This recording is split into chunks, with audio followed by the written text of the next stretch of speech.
O áudio que vocês vão ouvir agora é parte do podcast Xadrez Herbal.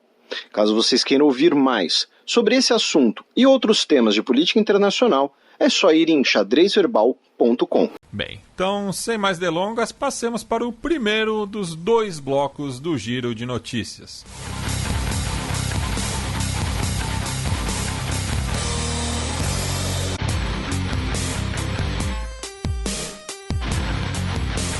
Giro de Notícias.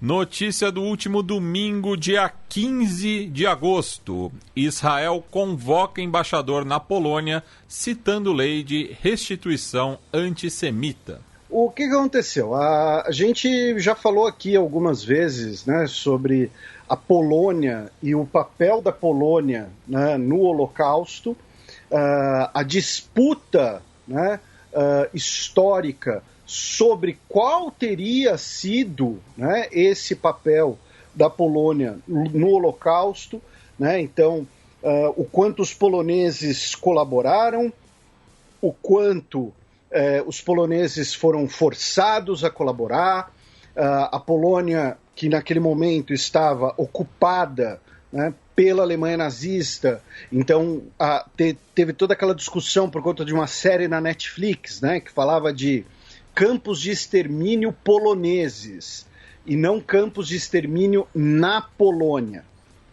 Então, eu estou citando isso porque a gente já passou um pouco por aqui, inclusive num programa que a gente contou com a nossa queridíssima Tupá Guerra, né, quando ainda existia estúdio, ainda existia coisa presencial, e agora teve mais um ingrediente nessa relação entre Israel e Polônia, nessa relação de que Israel acusa o atual governo polonês de tentar diminuir o papel da Polônia no Holocausto, de tentar apagar parte da herança judaica na Polônia, e agora o governo polonês promoveu uma nova lei que muda a legislação e impõe novos limites, tá, novos prazos para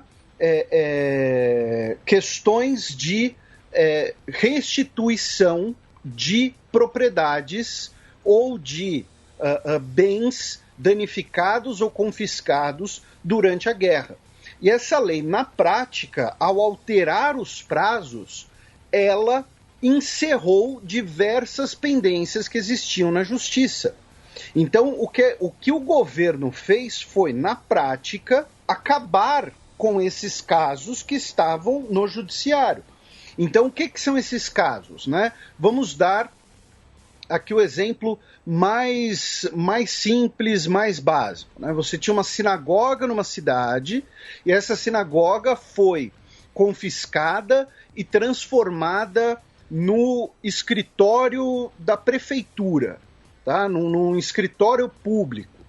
E você tem descendentes dessas pessoas afetadas ou organizações coletivas em nome dessas pessoas afetadas, até hoje exigindo, brigando para terem eventuais restituições, seja, né, a devolução do prédio ou então uma indenização, falando, tá bom, a gente confiscou o prédio, então está aqui o valor pelo confisco, pelo uso do prédio nesse tempo todo, enfim, exemplos genéricos. E essa nova lei basicamente encerra vários desses casos, ao mudar os prazos. Então, o Yair Lapid, que é o ministro de Relações Exteriores de Israel, e é o vice-primeiro-ministro naquele esquema de rotação que a gente explicou aqui no programa, disse que o embaixador de Israel na Polônia vai continuar de férias e que o governo polonês é um governo antidemocrático e liberal que não honra a maior tragédia na história humana, e a Polônia, não pela primeira vez, aprovou uma lei antiética e antissemita. Tá? Então, assim, palavras fortes, né? Ele ele foi direto ao ponto, foi com os dois pés no peito. O presidente da Polônia, Andrzej Duda, defendeu a lei, dizendo que ela encerra um período de caos legal, um período de incerteza para milhões de poloneses e a falta de respeito pelo direito à propriedade no país. E também vai acabar com as máfias da reprivatização, porque, segundo o governo polonês, ocorria de essas reivindicações por restituições, né? Uma família, uma organização, vamos supor, pegava lá o prédio daquela sinagoga hipotética de volta para depois vender ao governo, ou então alugar ao próprio governo, e aí isso gerava uma repercussão negativa. Então, essa foi a defesa do governo polonês, que, ao meu ver, é uma defesa bem ruim, né? E o primeiro-ministro Morawiecki foi mais além, disse que enquanto eu for primeiro-ministro, a Polônia não vai pagar pelos crimes alemães, tá? Basicamente dizendo, olha, a gente não tem que pagar essas coisas, esses confiscos, essas coisas, nada, porque isso daí é um problema, quem cometeu esses crimes foram os alemães, foram os nazistas. E aí volta toda a discussão histórica, que, repito, a gente já teve uma parte dela aqui. Quem quiser se interessar, se aprofundar, especialmente os ouvintes mais novos, já que muita gente passou a seguir o Xadrez Herbal nas redes sociais na última semana com a questão do Afeganistão. Então, ouvintes mais novos que se interessem, ouçam lá aquele programa com a Tupá. Também no final de semana passado, Canadá marca nova eleição federal para 20 de setembro. Primeiro, vamos lembrar que o governo canadense, né, do Justin Trudeau, é um governo de minoria, tá? O Justin Trudeau e o seu Partido Liberal não possuem a maior parte do parlamento, não possuem a maior coalizão, eles não tendo essa maioria, como eles governam? O que é o governo de minoria num sistema parlamentarista? É basicamente quando você tem uma bancada, claro, considerável, e você tem uma bancada que se comprometa a pelo menos não votar contra, tá? Então, dos 338 assentos do parlamento canadense, o Partido Liberal tem 155. Novamente, é menos do que a metade. Porém, como o Partido Novo Democrático e o Bloco de Quebec se comprometem a não necessariamente votar contra o governo, ou seja, não vai ter um voto de desconfiança a qualquer momento, então um governo de minoria acaba conseguindo se sustentar. De qualquer maneira, é uma situação difícil de se manter, difícil de se lidar, especialmente porque o Trudeau, o que ele quer é promover no Canadá algo parecido com o que o Joe Biden está fazendo nos Estados Unidos. Um grande plano econômico de incentivos pós-Covid e também um plano um plano verde, né, de crescimento mais sustentável. Só que ele não vai conseguir fazer isso sem ter a maioria do parlamento. Ele teria que negociar com os outros blocos, enfim. Então, o que ele fez? Ele chegou na governadora geral, que representa a senhora rainha, e falou, Mary Simon, dissolva o parlamento e convoque novas eleições? Ela falou, tá bom, então, né, vou ser o primeiro-ministro, estou aqui atendendo o seu pedido, o seu conselho. Originalmente, as eleições seriam para outubro de 23, tá, de 2023. Agora, elas serão em setembro de 2021, e os liberais do Justin Trudeau estão liderando as pesquisas eleitorais. Embora isso não queira dizer muito, porque os liberais têm 155 e precisam chegar em 170, tá? Então, assim, é uma diferença mais ou menos razoável.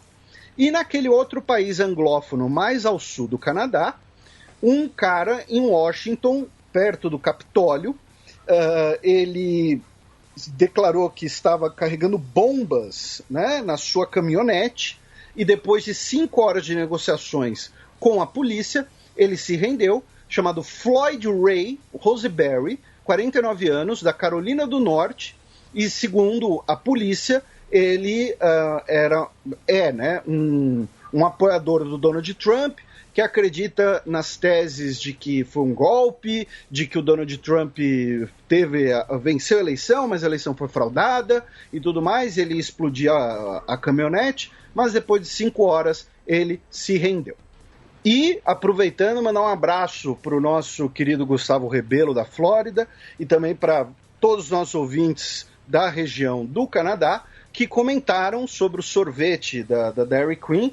Todos disseram basicamente que é ok, né, que é gostoso, mas que, enfim, falaram que o grande diferencial é que você pode personalizar ali o seu pedido e tal. Claro que não deve se comparar a um bom e velho sorvete self-service, né, do interior de São Paulo. Mas, então, todo mundo aí que mandou mensagem do cara do helicóptero que estava com larica, né? Um abraço aí a todos vocês. Vou abrir aspas para minha irmã, que ela diz que o Dairy Queen é muito bom, ela ama o bolo de sorvete deles, mas que o cara devia estar laricado mesmo, porque até o menor dos bolos que eles têm é grande demais para uma pessoa sozinha. Tá aí o recado da minha irmã, nossa correspondente em Vancouver. Notícia da segunda-feira passada, dia 16 de agosto. 4 palestinos são mortos em operação policial israelense. Tivemos uma batida policial israelense, supostamente para prender um suspeito na Cisjordânia, um suspeito de ser integrante do Hamas, no caso. Eles teriam montado uma emboscada e, segundo os israelenses, a polícia de fronteira de Israel, que seria mais ou menos a polícia federal deles, eles estavam buscando prender um suspeito na madrugada e foram recebidos a bala e retaliaram. Segundo as autoridades palestinas, incluindo aí o presidente Mahmoud Abbas, os israelenses montaram uma emboscada, uma tocaia, e atiraram primeiro e mataram 4 pessoas e um quinto ainda ficou ferido. Tá? Então ainda tem, né, essa disputa aí sobre quem teria agido primeiro. E foi o incidente, o ato de violência, enfim, a troca de tiros, a expressão que cada um preferir, mais letal na Cisjordânia desde fevereiro. E fechando esse bloco, notícia da última quarta-feira, dia 18 de agosto, já que 2 pessoas foram mortas em um incêndio na França.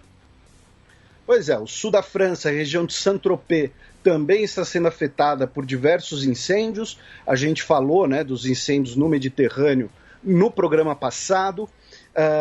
Cerca de 1.200 bombeiros franceses e aviões estão operando para tentar conter, né, os focos de incêndio.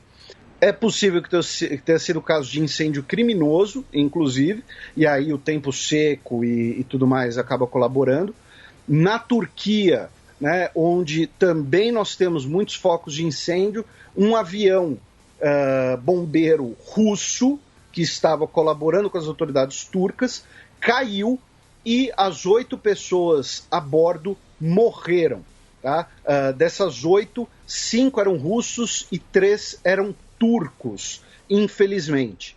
Também na Turquia, além dos incêndios, tivemos chuvas torrenciais que causaram enchentes e deslizamentos de terra, deixando 57 pessoas mortas. Tá? Então, assim, veja, a região mediterrânea da Turquia, né, mais ao sul, está pegando fogo. E a região mais ao norte, na costa do Mar Negro, está caindo uma chuva torrencial que não havia sido registrada em não sei quantos anos. Tá? Então, assim, é uma coisa completamente maluca. E o grande, né, talvez a notícia, assim, que eu vi essa notícia no Twitter, não tinha como não colocar no nosso roteiro, porque ela é um grande símbolo de como o clima está maluco. Pela primeira vez, as autoridades de Washington, as autoridades do clima, detectaram que estava chovendo num lugar chamado Summit Camp, que é uma base de pesquisas, né, que nem tem na Antártida, bem no centro, tá, da Groenlândia, e que fica a 3.000 metros acima do nível do mar. E pela primeira vez choveu lá. Aí alguns dos ouvintes podem até pensar, pô, mas o que tem assim que choveu? Porque, gente, é um lugar acima de 3.000 metros de altitude no meio da Groenlândia. Lá não deveria chover, lá deveria só nevar, entenderam? Então, assim, o fato de ter caído água líquida do céu é algo inédito, tá? Segundo as autoridades dos Estados Unidos, tá? Pela primeira vez, a água caiu líquida e não como neve nessa base que, repito, fica no meio da Groenlândia e 3.000 metros acima do nível do mar. Bem, excepcionalmente não teremos a coluna da professora Vivian Almeida, então passemos para o último bloco do Giro de Notícias.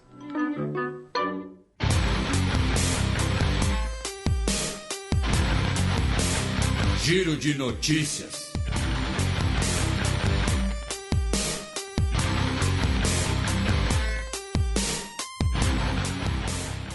Notícia de ontem, quinta-feira, dia 19 de agosto. Toyota deve cortar produção global em 40% devido à escassez de chips. Pois é, a questão das cadeias de produção mundiais, né, que estão sendo afetadas aí pela pandemia. Lembrando que Taiwan é o grande centro produtor de chips do mundo. Então, por conta disso, a Toyota disse que vai cortar a produção em cerca de 40% dos veículos. Então, em vez de produzir 900 mil carros em setembro, vão produzir, entre aspas, apenas 540 mil. A Volkswagen também sinalizou coisa parecida, assim como outras montadoras teriam sinalizado ali de forma extraoficial, né? Lembrando que nesse caso os chips são os semicondutores, né? E os carros contemporâneos, né, usam, né, chips para diversos aspectos, não é mais uma Brasília, né, que é só ferro, só aço, né? Então a falta de chips vai gerar um corte na produção, porque se a Toyota fosse produzir os 900 mil carros, então ela vai ter que adquirir esses chips, consequentemente o preço dos carros não seria competitivo. Por um motivo similar, inclusive, que virou meme, que lugar nenhum mais tem um PlayStation 5 para vender. E, falando em Japão, né, já que a Toyota é japonesa, o GP de Fórmula 1 do Japão, planejado para 10 de outubro, foi cancelado devido à pandemia. Aí, desculpa, né, você realiza uma Olimpíada e cancela um GP de Fórmula 1, são um pouco desproporcionais. Mas o GP do Brasil segue de pé, né, Felipe? Que eu saiba, sim. É. Na Coreia do Sul, o herdeiro da Samsung, o Lee Jae-yong, foi solto sob fiança, né, lembrando que ele havia sido preso, né, condenado a 2 anos e meio de prisão por suborno e desvio de dinheiro, tá? Tudo ligado lá com a história das fadas celestiais, que derrubou a Park Geun-hye, que a gente cobriu na época, né? E só porque eu achei essa notícia muito curiosa para os nossos ouvintes, eu precisava encaixar ela em algum lugar, então eu encaixei na notícia dos chips. Pesquisadores suíços, tá, da Universidade de Graubünden, anunciaram que eles calcularam o PI a 62,8 trilhão depois da vírgula. Tá? Então, assim, o PI é 3,14. Tá? Pronto. Mas, né, lembrando que o PI ele continua depois do 3,14 e certamente a gente tem algum ouvinte que é físico, que sabe o PI até o 20º número, alguma coisa assim. E esses suíços eles chegaram a 62,8 trilhões de dígitos depois da vírgula. Depois de 108 dias e 9 horas. É mole. Quem que vai conferir isso aí? Eu acredito, assim, confio aí na galera. Ó, vocês falaram, tá falado, irmão. Fechou, é nóis. Porque, assim, pra mim, π é 3,14 e a minha professora de física, ela era legal, ela deixava eu arredondar a gravidade para 10 metros por segundo.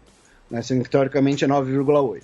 Mas ela deixava eu arredondar para 10. Abaixa o volume, porque lá vem o Triple Fucking Breaking News. E eu digo isso à 00:01 de sábado, dia 21 de agosto. Então, são 3 notícias de ontem, tecnicamente, a começar pela China, que realizou cerimônia para marcar os 70 anos da anexação do Tibete. Pois é, tivemos essa cerimônia, né, em Lhasa, e a maior cidade do Tibete, onde fica o Palácio Potala, né, aquele, todo mundo, a principal, talvez, imagem, né, do Tibete, né, o palácio que era a residência do Dalai Lama, e é muito interessante, né, por conta da disputa de terminologias, né, porque para algumas pessoas você teve a invasão, conquista do Tibete. Para o governo chinês, você teve, na verdade, a anexação pacífica do Tibete. Por quê? Relembrando para os nossos ouvintes, um dos pilares da política externa chinesa é a recuperação do chamado século de humilhações, quando a China foi forçada a fazer diversas concessões às potências europeias e, nesse contexto, eles colocam a independência do Tibete. Por quê? O Tibete é estabelecido em 1912, depois da Revolução Republicana, com o governo budista de Lhasa falando, não, a gente devia lealdade ao imperador. Se vai ser essa coisa de república aí, então a gente vai declarar a independência. Essa independência nunca é reconhecida pela China, então quando a China anexa o Tibete em 51, com o Brad Pitt lá, eles falam que estavam apenas recuperando o território que já era chinês. A gente falou um pouco disso no programa em que a gente comentou dos problemas fronteiriços entre Índia e China. Por quê? Porque a fronteira entre Índia e China foi estabelecida entre o Reino do Tibete e o Raj britânico. 2 governos que nem a China reconhece, nem a Índia reconhece. Então, é uma dor de cabeça gigantesca. Então, essa cerimônia foi interessante para marcar, né, a presença chinesa, a presença do governo de Pequim no Tibete e o Partido Comunista Chinês como uma força de modernização. Né? Apenas pelo Partido Comunista Chinês, pela liderança do Partido Comunista Chinês, o Tibete vai atingir o seu desenvolvimento e prosperidade, disse na cerimônia o Wang Yang, que é um integrante do Politburo, que foi ali o... Eu acho que ele ficaria bravo com o termo que eu vou usar, mas acho que ele não vai ouvir mesmo. Ele foi uma espécie de mestre de cerimônias, né, do evento. E também em relação à China, o movimento Frente Civil dos Direitos Humanos de Hong Kong, que havia sido estabelecido em 2002, anunciou que está encerrando suas atividades devido à nova Lei de Segurança Nacional, por conta da prisão de alguns dos seus principais líderes. Então o grupo disse que não é possível mais continuar com suas atividades. Em última visita à Rússia como líder da Alemanha, Angela Merkel defende o diálogo com Vladimir Putin. O Putin recebeu a Merkel, né, com um buquê de flores, inclusive, né, todo mundo aí marcou a gente, né, nessa imagem e tal. Para ser muito sincero com os nossos ouvintes, eu não consegui ler direito o que eles conversaram, não consegui ler muitas coisas sobre isso. Sei que eles fizeram anúncios sobre o Afeganistão, tá, que vão colaborar em relação ao Afeganistão, falaram sobre o Nord Stream 2, foi a 20ª viagem oficial da Merkel à Rússia. Ela e o Putin, no início, né, do governo Merkel, eles tinham uma boa relação, e depois essa relação foi para as cucuias. essa relação, inclusive, parcialmente era boa pelo fato do Putin falar alemão e tal, então eles muitas vezes tinham conversas sem necessidade de intérpretes e tal. Imagina, enfim, até pela Merkel ser originária da República Democrática Alemã, ela deve ter noções de russo também. Sim, ela devia falar coisas como, por exemplo, uma vez quando meu pai foi na padaria, e aí o Putin já completava, ele comprou 2 sonhos, eu lembro, eu tava de olho. Tô ligado, eu li a ficha dele, ele gostava com caramelo, né?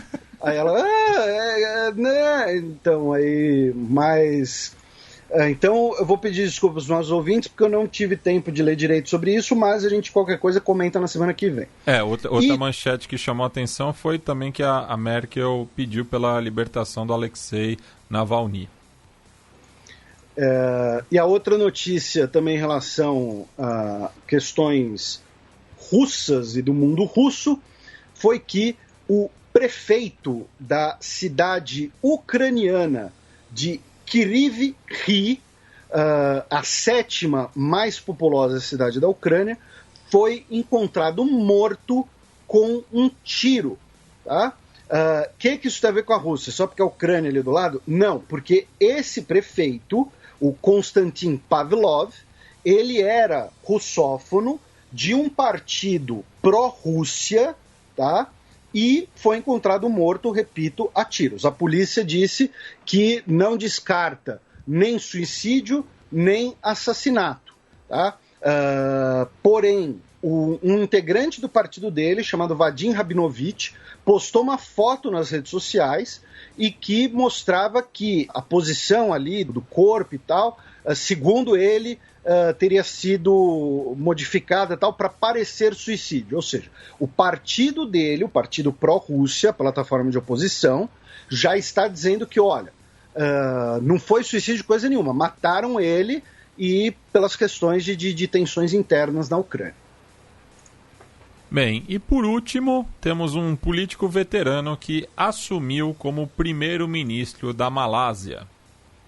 Pois é, a Malásia, né, que em 2018, né, nós tivemos o fim, né, do governo da Organização Nacional Unida da Malaya, que tivemos aqueles escândalos de corrupção envolvendo o ex-primeiro-ministro, né, o escândalo do 1MDB, né, não tem nada a ver com o PMDB, tá? Era o nome do fundo lá que surrupiaram alguns bilhões de dólares, tá? Não estou falando nada a ver com o PMDB. Ele estava fora do governo. Tivemos, né, no último ano e meio, né, diversos episódios de crise interna, de governo interino, por conta da pandemia, também por conta das legislaturas regionais. Lembrando que a Malásia é uma federação, e é uma federação às vezes um pouco desequilibrada, né? Então, quando você tem um dos principais partidos do país rachado, fica muito difícil, né, você ter uma formação de um governo. Aí, depois, também tivemos questões étnicas, né, já que a Malásia, embora os malaios sejam uma etnia, é um país multiétnico. E agora, o novo primeiro-ministro é o Ismail Sabri Yaakob, tá? Ele que era o vice-primeiro-ministro e anteriormente ele já foi ministro da Defesa, já foi líder da oposição, já foi presidente do partido dele, já foi ministro do Desenvolvimento Rural, já foi ministro de Agricultura, já foi ministro do Comércio. Tá? Entre 2008 e 2020 ele foi ministro em diversas pastas e agora virou primeiro-ministro.